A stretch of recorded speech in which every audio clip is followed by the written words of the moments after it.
বাংলাদেশে আসলে ব্যবসা করার মতো যে অনুকূল পরিবেশ এটা কিন্তু নাই। সিন্ডিকেট একটা আছে, সব জায়গায় আছে। এটা যে বর্তমান সরকারের ব্যাপারটা কিন্তু ঘটনা তা না। এই সিন্ডিকেটটা দীর্ঘদিন থেকে কায়েম হয়েছে। ব্যবসায়ীরা কিন্তু সবচাইতে বড় যে চাপে আছে, সবচাইতে বড় যে চাপে সেটা হলো বাংলাদেশের বিনিয়োগ ঝুঁকির মধ্যে। এখন সিদ্ধান্ত নেওয়া হচ্ছে আমেরিকা থেকে গোস্ত আনবে। যদি আমেরিকাতে যদি মাংস আনে তাহলে বাংলাদেশের 20,000 খামারিরা কিন্তু বিরাট একটা ঝুঁকির মধ্যে পড়বে। কয়েক কোটি প্রত্যক্ষ পরোক্ষভাবে ব্যবসায়ী কিন্তু ক্ষতিগ্রস্ত হবে। আমি আমার খামারগুলিকে এখন নিরাপদ ভাবতে পারছি না। আমি এটা ভাবতে পারছি না যে আমার নিজস্ব নিরাপত্তা রক্ষী, নিজস্ব সিকিউরিটি সিস্টেম না রাখলে মানে আমার এটা খামারটা থাকবে এই আশা আমি করতে পারি না। এই জন্য আমার এলাকাটা আমি সিসি ক্যামেরা দিয়েছি, আমার নিজস্ব নিরাপত্তা সিস্টেম রেখেছি। হ্যাঁ, তারপরে প্রশাসনকে সবসময় আমি জানাই। এই বিষয়টা বাংলাদেশের ব্যবসা বাণিজ্য সিন্ডিকেটের কাছে বন্দি কিনা এইটা একটা অন্য সাবজেক্ট, এটা অন্য একটা বিষয়। আপনারা যে প্রশ্ন করলেন যে ওই যে একটা ফ্যাশনের নাম বললেন নবীন ফ্যাশন, যাই হোক, এটা তো আমরা জানতাম না। ইদানিং এই মিডিয়াতে আসছে নবীন, প্রবীণ, এ ধরনের অনেক ফ্যাশন জগতে এখন অনেক কিছু আছে।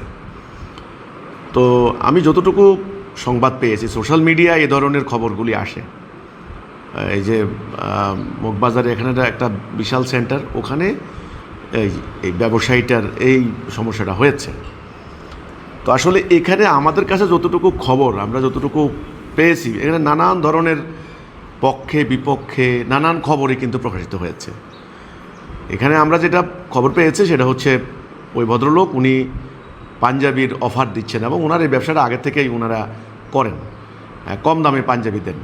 তো এইবারের ঈদে উনি একটা এমনি তো তেলের একটা ক্রাইসিস, খুব আকর্ষণ তেল নিয়ে অনেক মজার অফার কিন্তু তেল সংক্রান্ত। তো এইবারে উনি অফার দিয়েছেন যে একটা কিনলে 2টা ফ্রি। এরপরে যারা মোটরসাইকেল চালায় আসবে তাদেরকে পেট্রোল দেওয়া হবে, রিক্সা ভাড়া দেওয়া হবে। এই ধরনের খুব আকর্ষণীয় চটকদার অফার দেওয়া হয়েছে। তো স্বাভাবিকভাবে অফারের কারণে অনেক লোক আসার পরে ওখানে নাকি একটা মোটরসাইকেলে যারা আসছেন তাদের কিন্তু একটা সমস্যা হয়েছে, ব্যাপক গ্যাদারিং হয়েছে। অন্য ব্যবসায়ীরা এটাতে খুব তারা ডিস্টার্ব ফিল করছেন। তো কাজেই এই ব্যাপারটা কিন্তু পরস্পর বিরোধী বক্তব্য আসছে। এখানে পরে দোকান মালিক সমিতির লোকেরাও কিন্তু বক্তব্য দিয়েছেন। তো খালি একদিকের এক পেশে বক্তব্য শুনলে হবে না। আমরা গতকালকে যেটা শুনলাম যেটা হচ্ছে ম্যাজিস্ট্রেট হস্তক্ষেপ করেছেন। তিনি আবার ওই যে পুলিশকে, যিনি ওখানে দায়িত্বপ্রাপ্ত কর্মকর্তা ছিলেন, ওনাকে শোকজ করা হয়েছে এবং বদলি করা হয়েছে, এরকম শুনেছি। তো ওই ম্যাজিস্ট্রেটের নেতৃত্বে আবার দোকান খোলাও রাখা হয়েছে। তো ঠিক ওনাকে হুমকি দেওয়া হয়েছে, হত্যার হুমকি, এটা কিন্তু ওনারা কিন্তু কোনো প্রমাণ দিতে পারেননি। বলছেন তারা জিডিও করেনি। তো যাই হোক, ঘটনা কিন্তু বিভিন্ন ধরনের কথাবার্তা হচ্ছে। তো আপনি প্রশ্ন করলেন এখানে তিনি যে কথাটা বললেন, এই যে ভদ্রলোক ওই পাঞ্জাবির মালিক, ওনার যেটা শুনলাম যে গুলি খেয়ে মরার থেকে, বাচ্চাদেরকে এতিম করার থেকে আমি দেশ ছেড়ে চলে যাব, ব্যাপারটা এই ভাইবটা দেওয়া হচ্ছে বা এই ধরনের একটা মেসেজ দেওয়া হচ্ছে যে বাংলাদেশে ব্যবসায়ীরা কিন্তু খুব আতঙ্কে আছে, চাঁদাবাজদের দৌরাত্মে, সিন্ডিকেটের দৌরাত্মে, ব্যবসায়িক সিন্ডিকেটের দৌরাত্মে। এবং একটা কথা কিন্তু প্রচারিত হয়েছিল যে তারেক জিয়ার বন্ধু ইত্যাদি এ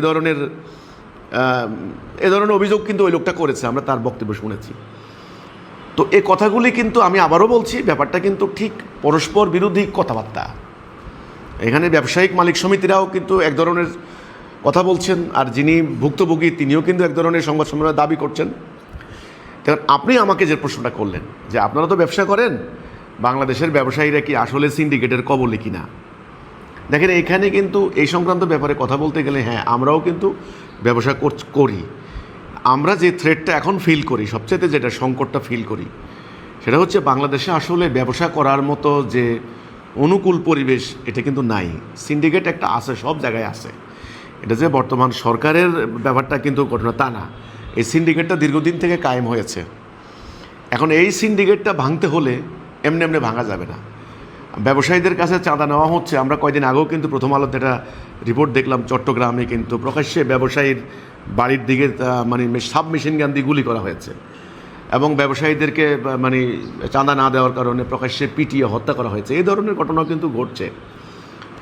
তো এখন এইটা ব্যবসায়ীরা কিন্তু সবচাইতে বড় যে চাপে আছে, সবচাইতে বড় যে চাপে সেটা হলো বাংলাদেশের বিনিয়োগ ঝুঁকির মধ্যে। এখানে বিনিয়োগ করে লাভ করার মতো রিস্ক অনেকে নিতে চাচ্ছেন না। অনেক সাংঘাতিক সংকট বাংলাদেশের, এটা কিন্তু বাস্তব কথা।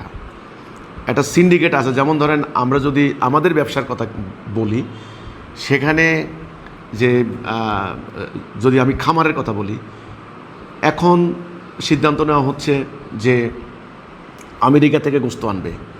যদি আমেরিকাতে যদি মাংস আনে তাহলে বাংলাদেশের 20,000 খামারিরা কিন্তু বিরাট একটা ঝুঁকির মধ্যে পড়বে। কয়েক কোটি প্রত্যক্ষ পরোক্ষভাবে ব্যবসায়ী কিন্তু ক্ষতিগ্রস্ত হবে। আর এই যে খাদ্যের মানে সংকট, ওষুধের সংকট, আর অন্যান্য মানে জ্বালানি সংকট, বিদ্যুতের ক্রাইসিস, বিদ্যুৎ যায় তো আসে না, এটা আছে। তাছাড়া রাজনৈতিক দুর্বৃত্ত একটা শ্রেণী, এটা কিন্তু খালি যে একটা নির্দিষ্ট দলের দায়ী করবেন ব্যাপারটা তা না, তারা কিন্তু ব্যবসায়ীদের উপরেই জুলুমটা চালায়।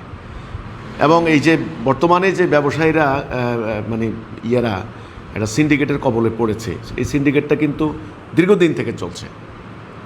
তো এ ধরনের একটা প্রেশার, এ ধরনের একটা সংকট আমরা ফিল করছি। মানে বাংলাদেশে ব্যবসা করাটা খুব স্বাচ্ছন্দ্যের না, খুব নিরাপদ না। এখানে বলতে গেলে প্রচুর ক্রাইসিস সামনে আসে। বিশ্বের অন্যান্য দেশগুলিতে ব্যবসায়ীদের যারা উদ্যোক্তা, তাদেরকে যেভাবে প্রণোদনা দেওয়া হয়, তাদের ঋণগুলোকে সহজ করা হয়, তাদেরকে সরকারের বিভিন্ন মানে জায়গায় জায়গায় ঘাটে ঘাটে অনুমোদনের জন্য বছরকে বছর ঘুরতে হয় না, সহজ করা হয়। বাংলাদেশে কিন্তু এটা কঠিন। এই জন্যে বাংলাদেশে একটা সিন্ডিকেট কায়েম হয়েছে। তারা ক্ষমতাশালী বা ক্ষমতাসীনদের আনুকূল্য পেয়ে একটা ভাগ বাটোয়ারা করে কিন্তু একটা সিস্টেম চলছে। এটা আগে সরকারও করেছে। তো এই হচ্ছে কথাটা।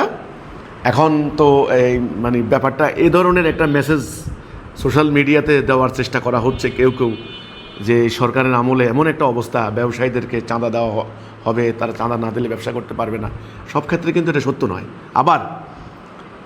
আবার ব্যবসায়ীরা নানান সিন্ডিকেটের চাপে যে আছে, এটা কিন্তু সত্য। এটা কিন্তু সত্য। যেমন আমরা যেটা ব্যক্তিগতভাবে সাফারার হয়েছি, এটা বলতে চাচ্ছি। যেমন আমার বাড়িতে আমরা উন্নয়ন প্রকল্প নিয়েছি প্রায় 42টি। আমার খামার আছে, গার্মেন্টস ফ্যাক্টরি আছে, সেখানে ছোটো ছোটো প্রকল্প আছে অনেক, সেখানে মাছের খামার আছে। মানে আমাদের মোটামুটি এখানে গ্রামীণ অর্থনীতি সচল করার জন্য আমরা বেশ উদ্যোগ নিয়েছি। হাসিনা পালিয়ে যাওয়ার পর আমাদের নিজস্ব নিরাপত্তা রক্ষী রাখতে হয়েছে। তাদের পিছনে খরচ হচ্ছে। এই প্রতিদিন খবর পাচ্ছি লুটপাট করা হবে, প্রতিদিন খবর পাচ্ছি হামলা করা হবে, প্রতিদিন খবর পাচ্ছি মানে চাঁদা দাবির জন্য বিভিন্ন পরোক্ষভাবে নানাভাবে চাঁদা চাচ্ছে, নানানভাবে। তো কাজেই আমরা কিন্তু থ্রেটে আছি, প্রেশারে কিন্তু আছি, এমন নাই আমরা অস্বীকার করছি না। আমরা প্রেশারের কথা যদি আমি অস্বীকার করি, এটা কিন্তু মিথ্যা কথা হবে। নবীন ফ্যাশন উনি যে থ্রেট ফিল করছেন, আমি আরেক জায়গায় অন্য থ্রেট ফিল করছি। আমি আমার খামারগুলিকে এখন নিরাপদ ভাবতে পারছি না। আমি এটা ভাবতে পারছি না যে আমার নিজস্ব নিরাপত্তা রক্ষী, নিজস্ব সিকিউরিটি সিস্টেম না রাখলে মানে আমার এটা খামারটা থাকবে এই আশা আমি করতে পারি না। এই জন্য আমার এলাকাটা আমি সিসি ক্যামেরা দিয়েছি, আমার নিজস্ব নিরাপত্তা সিস্টেম রেখেছি। হ্যাঁ, তারপরে প্রশাসনকে সবসময় আমি জানাই। তো কাজেই ব্যবসায়ীরা কিন্তু বাংলাদেশের সত্যিকার অর্থে আমরা নানান ধরনের টেনশনে আছি, নানান ধরনের থ্রেটে আছি। এটা কিন্তু সত্য কথা। এখন এটা হয়তো আস্তে আস্তে সরকার শক্ত অবস্থান নিলে হয়তো উন্নতি হতে পারে। তবে যেই ঘটনাটা আপনি বললেন, এই ঘটনা শুধু এক পেশে বক্তব্য নেওয়া ঠিক হবে না, এটা নানানমুখী ব্যাখ্যা আছে। আমি যতটুকু খবর পেয়েছি এটাই হলো সত্য কথাটা।